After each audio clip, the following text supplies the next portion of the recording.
Hello ചക്കരകളെ, എന്തുണ്ട് വിശേഷം? Good night പറയുന്നതിന് മുമ്പ് ഒന്ന് വന്നതാണ്. കുപ്പിവെള്ള കില്ലിങ്ങിന്നല്ലോ.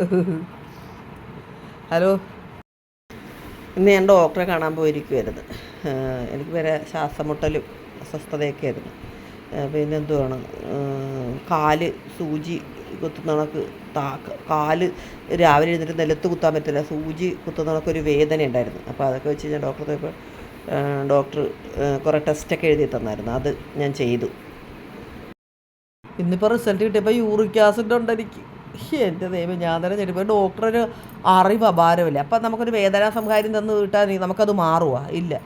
യൂറിക് ആസിഡ്, പിന്നെ എനിക്ക് ഫാറ്റി ലിവറുണ്ട്. ഈ ഫാറ്റി ലിവറുള്ളതായിരിക്കും ഈ പിശാശി ഇങ്ങനെ മോന്തയ്ക്ക് ഇങ്ങനെ ഓട്ടിയിരിക്കുന്നത്. എന്ത് തേച്ചിട്ടും വെളുക്കുന്നില്ല, അത് പോകുന്നില്ല ഇവിടെ നിന്ന്. ഫാറ്റി ലിവർ ഈ മുഖത്തിന് ഇങ്ങനത്തെയൊക്കെ പാടുകൾ തരും കേട്ടോ. ഫാറ്റി ലിവർ എന്തുവാ വെച്ചാൽ ഈ ചോറ് തീറ്റി ഉണ്ടളിയാ. കുറേ ദിവസമൊക്കെ ഞാൻ മില്ലറ്റൊക്കെ കഴിച്ച് ഒന്ന് നോക്കിയപ്പോൾ എൻ്റെ വയറൊക്കെ ചുട്ടി നല്ല പോലെ റെഡിയായി വന്നതാണ്. ഇപ്പം വീണ്ടും ചില കറികളൊക്കെ കാണുമ്പോൾ അല്ലെ ചില സമയത്ത് എനിക്ക് ചോറുണ്ണാൻ തോന്നുന്നു. അപ്പോൾ ഞാൻ അത് ഓവരത്ത് പറഞ്ഞു ഓവർ വണ്ണമൊന്നും കുറയ്ക്കണം. ഓവന് ബബിളിയായിട്ടിരിക്കുന്നത് ഇഷ്ടം.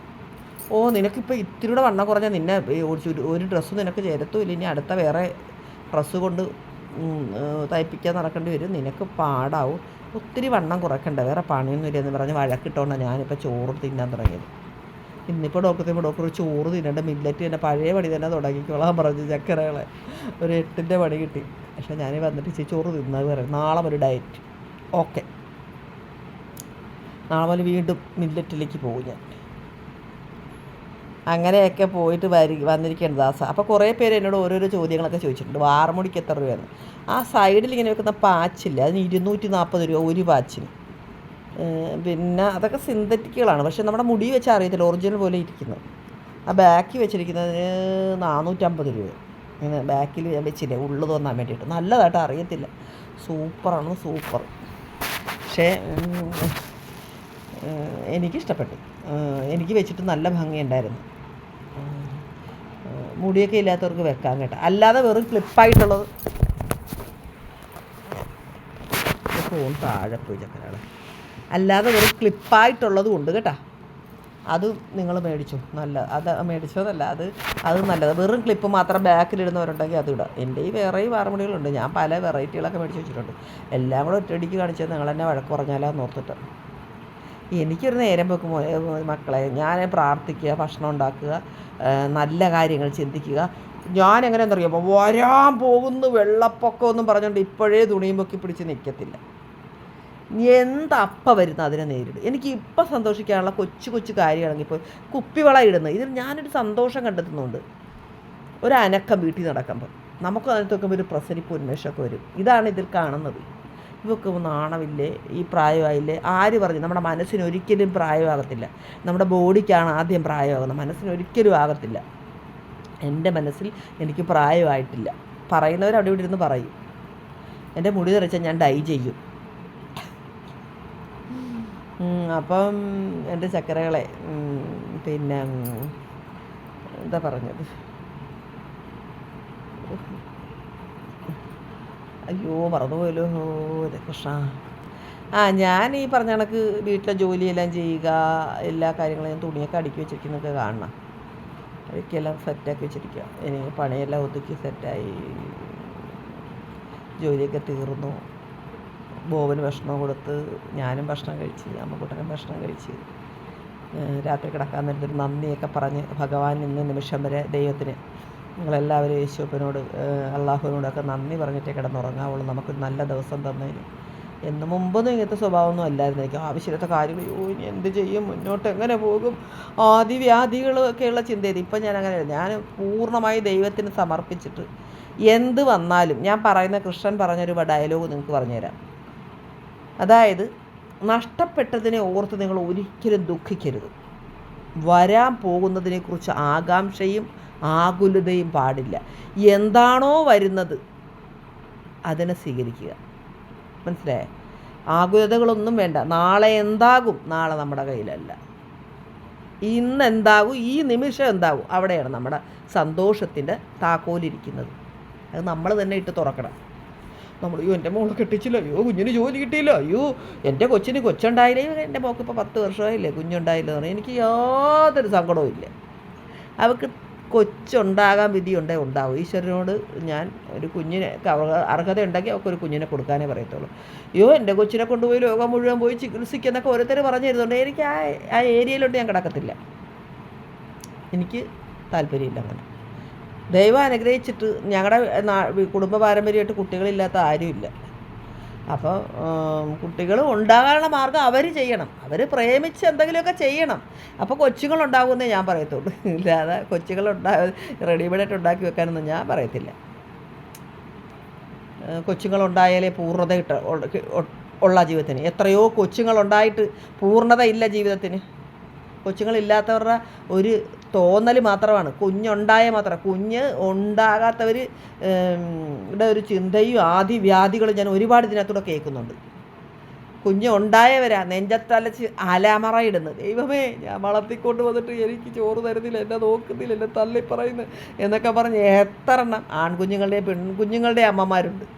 അപ്പോൾ ഇതൊക്കെ എനിക്ക് ഇങ്ങനെ ഒരു വാട്സപ്പൊക്കെ വന്നതും ഇങ്ങനെ യൂട്യൂബിലൊക്കെ വരാൻ പറ്റിയ ഭാഗ്യം. എനിക്ക് കുറേ സമയം കുറേത്തരം ജീവിതം എനിക്ക് പഠനമാക്കാൻ പറ്റുന്നുണ്ട് സത്യമായിട്ടും. എൻ്റെ അടുത്താണെങ്കിൽ എല്ലാവരും ഓരോ സങ്കടങ്ങളൊക്കെ എനിക്ക് പറഞ്ഞാൽ മനസ്സിലാവും, ഒരു സൊല്യൂഷൻ കിട്ടുമെന്ന് ഓർത്ത് ഒരു സൈക്കോളജിസ്റ്റ് അടുത്ത് വരുന്നതൊക്കെയാണ് എൻ്റെ അടുത്ത് വരുന്നത്.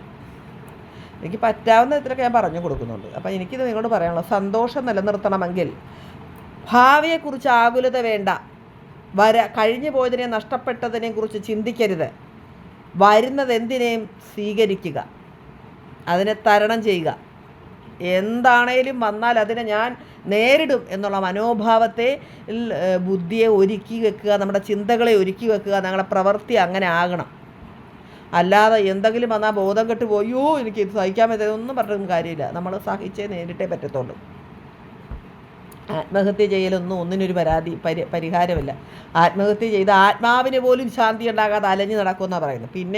പിന്നെ വല്ല ജന്മവും കിട്ടിയ വല്ല പുഴുവും പട്ടിയും പൂച്ചയൊക്കെ ആയിട്ട് പഴുതാരയും പാമ്പൊക്കെ ആയിട്ട് ജനിപ്പിച്ച് കളയുമെന്നൊക്കെയാണ് ഞങ്ങൾക്കൊക്കെ പറഞ്ഞു തന്നിരിക്കുന്നത്. അതുകൊണ്ട് നമുക്ക് അങ്ങനത്തെ ജന്മമൊന്നും ഇല്ല. നരജന്മം തന്നെ ഏറ്റവും നല്ലൊരു ജന്മമാണ് നമുക്ക് തന്നിരിക്കുന്നത്. അതുകൊണ്ട് സൽപ്രവർത്തികൾ ചെയ്ത് ഞാൻ പറയും 40 വയസ്സ് വരെ നമുക്ക് ബോധവും വിവരം വെളിവ് 40-45 വയസ്സ് വരെ കാണത്തില്ല. വെളിവെല്ലാം കിട്ടി വരുമ്പോൾ നമ്മൾ ഇച്ചിരി വയസ്സാവുകയും ചെയ്യുമ്പോൾ നല്ല പക്വത വരും. ഇത് വയസ്സാണെന്നൊന്നും വിചാരിക്കേണ്ട. ഒരു 60-65-70 വയസ്സ് വരെ നമുക്ക് നല്ല ഈ മോഡലിൽ തന്നെ പോകാൻ പറ്റും. നമ്മുടെ മനസ്സ് നല്ലതാക്കി വെച്ച് നമ്മുടെ ശാരീരിക ആരോഗ്യങ്ങളൊക്കെ കൃത്യമായി കറക്റ്റ് ചെയ്ത് കൊണ്ടുപോവുകയാണെങ്കിൽ, ഭക്ഷണമൊക്കെ ശ്രദ്ധിച്ച് നല്ല പ്രസരിപ്പ് ഉന്മേഷവും. ആദ്യം വേണ്ട നമുക്ക് ചിരിക്കാനുള്ള കഴിവാണ്. ഇപ്പം ഞാനിതിനകത്ത് ആറുമുടി കാണിച്ചതും വള കാണിച്ചതും ഒക്കെ എന്തിനാ? എൻ്റെ ഏജിലുള്ളവർ ഏകദേശം ഇതൊക്കെ കാണുന്നത് നിങ്ങൾ കണ്ട് ചിരിക്കാനാ, അല്ലാതെ ഇത് കണ്ടിട്ട് കുറ്റം പറയാനല്ല. എനിക്കിത് നിങ്ങളെ കാണിച്ചിട്ട് എന്താ നാട്ടെ, ഇതൊന്നും എനിക്ക് കാണിക്കാതിരിക്കാം. ഇത് പൊങ്ങച്ചമൊന്നും അല്ലല്ലോ, വലിയ സ്വർണ്ണ പതക്കങ്ങളൊന്നും അല്ലല്ലോ ഇതുകൊണ്ട് കാണിക്കുന്നത്. ഞാൻ സാധാരണ 200 അത് എൻ്റെ ഒരു സന്തോഷം. അങ്ങനെയൊക്കെ ഒരുങ്ങി ഒന്ന് കാണുമ്പോൾ എനിക്ക് എന്നെ തന്നെ കാണുമ്പോൾ ഒരു സന്തോഷം, ഒരു ആനച്ചന്തമൊക്കെ തോന്നും, ഒരു ഭംഗിയൊക്കെ തോന്നും. ഒരു ഫിലിം സ്റ്റാറിനെ പോലെ ഒരുങ്ങിയ പോലൊക്കെ എനിക്ക് സ്വയം തോന്നി. എൻ്റെ മനസ്സിനെ, എൻ്റെ ഉള്ളിലിരിക്കുന്ന ആത്മാവിനെ ഞാൻ സന്തോഷിപ്പിക്കുകയാണ്, എൻ്റെ മനസ്സിനെ സന്തോഷിപ്പിക്കുകയാണ്. അപ്പോൾ എനിക്ക് യൗവനം ഉണ്ടാകും, പ്രസരിപ്പുണ്ടാകും, ഉന്മേഷം ഉണ്ടാകും, നല്ല സൽചിന്തകളുണ്ടാകും.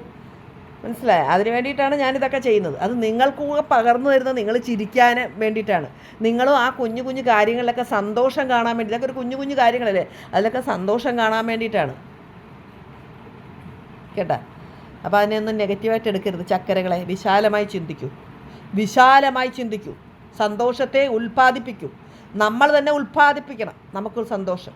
എങ്ങ് നോക്കിയാലും ഒരു നെഗറ്റീവ് ആരുടെയും കാണാതിരിക്കും. നമ്മുടെ ജീവിത പങ്കാളിയുടെ നെഗറ്റീവ് ഒരെണ്ണം എടുത്തു നോക്കിയാൽ അടുക്കടുക്കായിട്ട് വരും നെഗറ്റീവ് തന്നെ. അപ്പം നമുക്ക് ആ വ്യക്തിയോട് ഉള്ളിൽ വെറുപ്പുണ്ടാകും. നമ്മൾ അവസാന കാലം വരെ ജീവിക്കണ്ടേ നമ്മുടെ ഭർത്താവിൻ്റെ ഒപ്പം. നമ്മൾ ഒരു നെഗറ്റീവ് പോലും കാണാതിരിക്കുക, അപ്പം തന്നെ പോസിറ്റീവ് ഉണ്ടായിക്കൊണ്ടിരിക്കും. മനസ്സിലായ? അപ്പോൾ ഇപ്പം നല്ല ജീവിത പങ്കാളിയുടെ പോലും നമുക്ക് ഏകദേശം പൊരുത്തപ്പെട്ട് പോകാൻ പറ്റുന്ന ചില ബന്ധങ്ങൾ പോലും നമ്മൾ കുറ്റങ്ങൾ കാണും. ഒത്തിരി നല്ല വെയിലെടുത്ത് തരുന്ന നല്ല സൽസ്വഭാവിയായിട്ട് ആളാണെങ്കിൽ ചില കുറ്റങ്ങൾ കാണും. ചിലർ ഈ കഴിഞ്ഞ ദിവസം ഇന്നലെ ഞങ്ങളുടെ ഒരു കുട്ടി പറഞ്ഞേക്കുന്നത്, ഭർത്താവ് ജോലി ചെയ്തുകൊണ്ട് വരും, കുട്ടികളുടെ കാര്യം നല്ലപോലെ നോക്കില്ല, എന്നോടധികം വർത്തമാനം പറയത്തില്ല, ചിരിയും കളിയും ഒന്നുമില്ല, ഭയങ്കര എനിക്ക് ജീവിതം മടുത്തുന്നു, അങ്ങനെ ഒരിക്കലും പറയാം. അപ്പോൾ ലോൺ എടുത്തൊക്കെയാണ് വീടൊക്കെ വെച്ചിരിക്കുന്നത്. അപ്പോൾ പുള്ളിക്കാരൻ ആ സാമ്പത്തികത്തിൻ്റെ പ്രശ്നമൊക്കെ ഉള്ളിൽ കാണും. വീട് എനിക്ക് എത്ര നാളിലും വേലെടുക്കണം, കടം. പുള്ളിക്ക് ഹെൽപ്പ് ചെയ്യാൻ ആരും ഇല്ലല്ലേ, പുള്ളിക്കാരി ഹൗസ് വൈഫാണ്, 2 കുട്ടികളും ഉണ്ട്. പുള്ളിയെ ഹെൽപ്പ് ചെയ്യാൻ ആരുമില്ലല്ലോ. ആ ചിന്തയൊക്കെ പുള്ളിയെ ഭരിക്കുന്നത് കൊണ്ടായിരിക്കും ഒരുപക്ഷെ പുള്ളിക്ക് ചിരിയും കളിയൊന്നും വരാത്ത. ആദ്യകാലങ്ങളിലുണ്ടായ ചിരിയും കളിയൊന്നുമില്ല. പുള്ളി നല്ല ഭർത്താവാണ്, വീട് നോക്കും, കുടുംബത്തൊരു കുഴപ്പമില്ല, എല്ലാ കാര്യവും പക്കയാണ്. പക്ഷേ ചിരിയും കളിയൊന്നുമില്ല. ഞങ്ങൾ അധികം വർത്തമാനം പറയാനല്ല സിങ്കുമ്മ, ഞങ്ങൾ എന്ന് വെച്ചാൽ ശാരീരിക ബന്ധവും പോലും ഇല്ല. ആ വിധത്തിൽ ഞങ്ങൾ ഭയങ്കരമായിട്ട് അകന്ന് കമ്മ്യൂണിക്കേഷൻ ഇല്ലാതെ ആയിപ്പോയിരിക്കുന്നത്. എന്നാൽ വേറെ പ്രശ്നങ്ങളൊന്നുമില്ല സിങ്കുമ്മ എന്ന് പറഞ്ഞത് ഇതുകൊണ്ടാണ്. പുള്ളിക്ക് ഒരു ഗൃഹസ്ഥനല്ലേ പുള്ളി, എല്ലാ മേഖലയിലും പുള്ളിയുടെ നമുക്ക് വീട്ടിലിരിക്കുന്നവർക്ക് തിന്നുകൊണ്ടിരുന്നാൽ മതി. ഈ ആണുങ്ങൾ കരണ്ട് ചാർജ് അടയ്ക്കണം, ഗ്യാസ് മേടിക്കണം, നമുക്ക് മരുന്ന് മേടിക്കണം, വസ്ത്രം മേടിക്കണം, ലോൺ അടയ്ക്കണം, കാറിന് ലോൺ, വീടിന് ലോൺ, ഇതൊക്കെ അടയ്ക്കേണ്ട ഒരു ഉത്തരവാദിത്തപ്പെട്ട ഒരാണിന് ചിലപ്പോൾ ഒന്ന് ഓഫായി പോയെന്നിരിക്കും. അപ്പോൾ നമ്മൾ അവരെ കുറ്റം കണ്ടെത്തരുത്. അവരെ നമ്മളോട് ചേർക്കുകയും നമ്മൾ അങ്ങോട്ട് കയറി മിണ്ടുകയും ചിരിക്കുകയും വർത്തമാനം പറയുകയും അവരുടെ മനസ്സിന് നമ്മളെപ്പോഴും ഇങ്ങനെ ചോദ്യങ്ങൾ ചോദിക്കുന്ന ഒരാളായി തീരരുത്. കുറച്ച് ട്യൂഷൻ ഫീസ് കൊടുത്തില്ല, ലോൺ അടച്ചില്ല, ചിട്ടിക്ക് പൈസ അടച്ചില്ല, എനിക്ക് അവിടെ കല്യാണത്തിന് എന്നത് കൊടുക്കണം, എൻ്റെ ചേട്ടത്തിക്ക് ഇത് കൊടുക്കണം, എൻ്റെ ആങ്ങളയ്ക്ക് ഇത് കൊടുക്കണം, ഇങ്ങനെയൊക്കെ പറഞ്ഞൊരു ഏറ്റവും കൗണ്ടറാക്കി മാറ്റരുത് ഹസ്ബൻഡിനെ. അങ്ങോട്ടും ഇങ്ങോട്ടും പരസ്പരം അണ്ടർസ്റ്റാൻഡിങ്ങിൽ തന്നെ പോകണം. നമ്മുടെ ഹസ്ബൻഡ് വേലയെടുത്ത് ജോലി ചെയ്ത് നമ്മളെ നല്ലപോലെ നോക്കുന്നതിനാണ്. അയാളുടെ മാനസിക സന്തോഷം, അയാളുടെ പിരിമുറുക്കം, ഇതൊക്കെ നമ്മൾ കാണണം. മാനസിക സന്തോഷം അനുഭവപ്പെടുന്നുണ്ടോ, പുള്ളിക്ക് മാനസിക സന്തോഷം കിട്ടുന്നുണ്ടോ എന്ന് നോക്കണം. അയാളുടെ ശാരീരിക ആരോഗ്യം കറക്റ്റാണെന്ന് നോക്കണം. അയാൾക്ക് സന്തോഷം സമാധാനമൊക്കെ ആ ഭവനത്തിൽ നമ്മൾ ക്രമീകരിച്ച് റെഡിയാക്കി എടുക്കണം. നമുക്ക് കുറച്ച് ക്ഷമ കൈവരിക്കണം അങ്ങനെയുള്ള ഭാര്യമാരുണ്ടെങ്കിൽ കേട്ടോ. അപ്പോൾ നമുക്ക് ബാധ്യതയൊക്കെ ഉള്ളപ്പോൾ എപ്പോഴും അവർക്ക് ചിരിച്ച് കളിച്ച് നിൽക്കാൻ പറ്റത്തില്ല. അപ്പോൾ നിങ്ങൾ ടെൻഷൻ ആകരുത് കേട്ടോ. നിങ്ങൾ ചിരിച്ച് കളിച്ച് ആ വീട്ടിലൊരു പ്രസരിപ്പ്, ഉന്മേഷം, പോസിറ്റീവ് വൈബ് നമ്മൾ സ്ത്രീകളായിട്ട് ഉണ്ടാക്കിയെടുക്കണം. നമ്മുടെ കയ്യിലാണ് നമ്മുടെ വീടിൻ്റെ സന്തോഷത്തിൻ്റെ താക്കോലിരിക്കുന്നത് കേട്ടോ. അങ്ങനെ എല്ലാവരും ഒന്ന് ശ്രമിക്കണം. വേറൊരാൾ സന്തോഷം കൊണ്ടുതരാൻ ഇരിക്കരുത്. നമ്മുടെ വീടിൻ്റെ ഭദ്രത നമ്മൾ സ്ത്രീകളുടെ കയ്യിൽ തന്നെ ഇരിക്കുന്നത്. ആണുങ്ങൾ നമ്മളത്ര ഈ കാര്യത്തിലൊന്നും അത്ര ചൊടിയുള്ളവരല്ല കേട്ടോ. ചക്കരകളൊക്കെ സന്തോഷമായിട്ടിരിക്കും. അപ്പോൾ ഞാൻ ഈ പൊട്ടത്തരങ്ങളൊക്കെ കാണിക്കുന്നത് നിങ്ങളൊന്ന് സന്തോഷിക്കാനാണ്. ഞാനൊന്ന് ഒരുങ്ങുമ്പം എനിക്ക് വളയെടുത്തിടുമ്പം എനിക്ക് കുഞ്ഞു കുഞ്ഞു ആഭരണങ്ങളൊക്കെ ഇട്ട്, മുമ്പ് ഞാൻ ഈ പടപണ്ടാര ആഭരണങ്ങളൊക്കെ ഇട്ടാണ് നോക്കുന്നത്, ഗരുഡൻ പയറ്റിന് പോകണം. അപ്പോൾ അങ്ങനെയൊന്നുമില്ല, സിമ്പിൾ ഒക്കെ ഇത്. ആകെയുള്ളതിൽ ലിപ്സ്റ്റിക് ഇടുന്നതാണ് ഒരു പരിപാടി എനിക്ക് തോന്നുന്നത് നിങ്ങൾക്കൊക്കെ ഇഷ്ടപ്പെടാത്തത്. പക്ഷേ ഇതിട്ടില്ലേ എന്നെ കൊള്ളത്തില്ല ചക്കലെ, കരണ്ട് പോയി ഇണക്കിരിക്കും, മനസ്സിലായോ? അതുകൊണ്ട് എനിക്ക് തന്നെ ഒരു സംതൃപ്തിയും സന്തോഷവും തോന്നുന്നുണ്ട്. അതിനാണ് ഞാനിതൊക്കെ ഇടുന്നത്. പെണ്ണ് ഒരുങ്ങാനുള്ളതാണ്. ഒരുങ്ങിയാലേ പെണ്ണിനൊരു ചേല് വരത്തുള്ളൂ എന്നാണ് എൻ്റെ ഒരു വിശ്വാസം. നമുക്ക് ഒരുങ്ങാനല്ലേ നമുക്കിതൊക്കെ ദൈവം തമ്പുരാൻ തന്നിരിക്കുന്നത്. ഒരുങ്ങണം, സന്തോഷിക്കുവേ. നമ്മളെ ഒരുങ്ങിയവരെ കാണാൻ നമുക്കൊരു പ്രത്യേക നമ്മുടെ കണ്ണങ്ങോട്ട് പോകത്തില്ലേ. എത്രയോ വട്ടം ഞാൻ പറഞ്ഞിരിക്കുന്നു, അത് വീണ്ടും പറയുക. എൻ്റെ ചക്കരകളൊക്കെ നല്ല സമാധാനം സന്തോഷമായിട്ട് ഞാനീ പറയുന്ന പോലെ എത്രയോ പേര്, എല്ലാ ക്രിസ്ത്യൻ, ഹിന്ദു, മുസ്ലിം എല്ലാവരും ഒരുമിച്ച് ഇപ്പോൾ പ്രാർത്ഥിക്കുന്നുണ്ട്. നിസ്കരിക്കാത്തവർ 5 നേരം ഇപ്പം നിസ്കരിക്കുന്നുണ്ട്.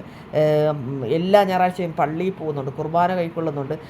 പിന്നെ 3 മണിക്ക് പ്രാർത്ഥിക്കുന്നുണ്ട്. വെളുപ്പിനെ 3 മണിക്ക് രോഗവും ദുരിതങ്ങളുള്ളവർ ഒരിക്കലും പ്രാർത്ഥിക്കേണ്ട. വൈകുന്നേരം 3 മണിക്ക് പ്രാർത്ഥിച്ചാൽ മതി. എല്ലാവരും വൈകുന്നേരം 3 മണിക്ക് നമ്മുടെ കുടുംബ ഭദ്രതയ്ക്ക്, നമ്മുടെ മക്കളുടെ നല്ല ഉയർച്ചയ്ക്ക്, നമ്മുടെ ഭാര്യയും ഭർത്താവും മക്കളും, നമ്മുടെ സാമ്പത്തിക സ്ഥിതിക്ക്, നമ്മുടെ എല്ലാ ഐശ്വര്യത്തിനും വേണ്ടി നമ്മൾ കുടുംബിനികൾ എപ്പോഴും പ്രാർത്ഥിക്കുന്നവരായിരിക്കണം. മനസ്സിലായോ? എങ്കിലേ നല്ലൊരു ഐശ്വര്യം ആ ഭവനത്തിൽ കളിയാടത്തുള്ളൂ. നമ്മുടെ കുടുംബിനികളുടെ ആണ് അതൊക്കെ ഇരിക്കുന്നത്. പെണ്ണ് മഹാലക്ഷ്മിയാണെന്ന് പറഞ്ഞാൽ ചുമ്മാ ആണാ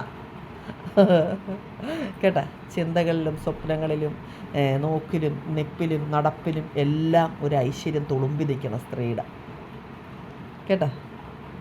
അപ്പം എനിക്കങ്ങനെയാണ് ഇഷ്ടം. എപ്പോഴും നല്ല ഒരുങ്ങുകയും ചൊടിയും ചിരിയും കളിയും വർത്തമാനവും കുപ്പിവള പോലെ ഇങ്ങനെ കിലുങ്ങി ഇരിക്കണം സ്ത്രീ. എന്തൊക്കെ പ്രശ്നമുണ്ടെങ്കിലും നന്നായിട്ട് നിരന്തരമായി ഒരു കൺസിസ്റ്റൻസി വെച്ച് ഒരു ടൈമിൽ പ്രാർത്ഥിച്ചാൽ ഈശ്വരൻ ആ പ്രാർത്ഥന കൈക്കൊള്ളും. ഈ പ്രപഞ്ചത്തിന് അങ്ങനത്തെ ഒരു ശക്തിയുണ്ട്, തീർച്ചയായിട്ടും കൈക്കൊള്ളും. നിങ്ങളതുപോലെ എനിക്ക് പറയാനുള്ള സാമ്പത്തിക ബാധ്യതയുള്ളവർ ഒരിക്കലും കടമെന്ന് പറയുന്ന വാക്ക് നിങ്ങളുടെ നാവിൻ തുമ്പി തരരുത്. നിങ്ങൾ അപ്പം പ്രാർത്ഥിക്കേണ്ടിരുന്ന സാമ്പത്തിക ബാധ്യതയുള്ളവർ തമ്പുരാനെ എനിക്ക് സമ്പൽ സമൃദ്ധി തരണേ എന്ന് പറയണം. സമ്പൽ സമൃദ്ധി എന്ന തരുമ്പോൾ നിങ്ങൾക്ക് കടമൊക്കെ വിടാമല്ലോ. അപ്പോൾ നിങ്ങൾ കടമെന്ന് പറയുന്ന വാക്ക് നാവി പറയരുത്. അത് കടം എന്ന് പറഞ്ഞൊരു വാക്ക് വായി വരല്ലോ. എനിക്ക് സമ്പൽ സമൃദ്ധി തരണമെന്ന് തന്നെ പ്രാർത്ഥിക്കണം. ദൈവമേ എനിക്ക് സമ്പൽ സമൃദ്ധി തരണം. കൃഷ്ണ ഗുരുവായൂരപ്പ എനിക്ക് സമ്പൽ സമൃദ്ധി തരണം. യേശുപ്പ എനിക്ക് സമ്പൽ സമൃദ്ധി തരണം. എല്ലാ സൗഭാഗ്യങ്ങളും തരണം എന്ന് പറയണം. ആരോഗ്യം, ആയുരാരോഗ്യ സൗഖ്യം ഒക്കെ എനിക്ക് ചോദിച്ചു വാങ്ങണം. കരയുന്ന കുഞ്ഞിനെ പാലുള്ള എൻ്റെ പ്രാർത്ഥനാ രീതികൾ ഇതാണ്. അതായത് നിങ്ങൾക്ക് പറഞ്ഞു തരുന്നത്. സമാധാനമായിട്ട് ഭർത്താവിനെ കെട്ടിപ്പിടിച്ച് കിടന്ന് ഉറങ്ങാൻ നോക്കും കേട്ടാ. ചൂടായിട്ട് ഫാന AC ഒക്കെ ഇട്ടോണ്ട് കിടക്ക്. പിണങ്ങി കിടക്കുന്ന ആളാണെങ്കിൽ കാലെടുത്ത് പുറത്തിടുക. കട്ടിലെ 2 അറ്റത്തും കിടക്കാതിരിക്കുക കേട്ടാ. നമ്മൾ കുറച്ച് നാളൊക്കെ ജീവിച്ചിട്ട് ഈ ഭൂമിയിൽ നിന്ന് ചത്തുപോകാനുള്ള ആൾക്കാരാണ് നമ്മൾ. ഈ കിട്ടിയിരിക്കുന്ന ക്ഷണികമായ ജീവിതം സന്തോഷവും ഭയങ്കര എന്താ പറയുന്നത്, സന്തോഷവും സമാധാനവും എന്തായാലും ഒരു നല്ലൊരു വാക്കുണ്ടല്ലോ ഈശ്വര, മറന്നുപോയി കേട്ടാ. അപ്പോൾ അങ്ങനെയൊക്കെ ആക്കി തീർക്ക് ചക്കരകളെ. നമ്മുടെ കയ്യിലാണ് സന്തോഷത്തിൻ്റെ താക്കോൽ എന്ന കാര്യം മറക്കരുത്. എന്നോട് പുള്ളിക്കാരൻ വേണ്ടിയില്ല എന്നെങ്കിൽ ഞാനും മിണ്ടത്തില്ല, എനിക്കാണ് വാശി എന്ന് പറഞ്ഞ് ഇരിക്കരുത്. കയറി മുട്ടിയാൽ തുറക്കുകില്ലേ മുത്തുമണി വാതിൽ, മുട്ടടോ. ഓക്കെ, ഗുഡ് നൈറ്റ് ചക്കരകളെ. ഇനി നിങ്ങളെ ബോറടിപ്പിക്കാൻ തയ്യാറല്ല. 15 മിനിറ്റായി അല്ലേ? ബോവനോടെ എന്നെയും വെയിറ്റ് ചെയ്തിരിപ്പുണ്ട്. ബോവൻ വർത്താനം പറയത്തില്ലും ബോവൻ എൻ്റെ ചിരട്ടലും മുട്ടലും ഒക്കെ ഇഷ്ടമാണ്. അതുകൊണ്ട് ഞാൻ അങ്ങോട്ട് പോവുകയാണ്. ദാസന്മാരെ എല്ലാവരും എൻ്റെ വാക്കുകൾ കേട്ടിട്ട് മിണ്ടാത്ത ഭർത്താവാണ് ചിരണ്ടി ചിരണ്ടി ചെല്ലുക കേട്ടോ. എല്ലാവരും, കൊച്ചു പിള്ളേരും എല്ലാവരും കേട്ടാ. ഓക്കെ ചക്കരകളെ, എന്നെങ്കിൽ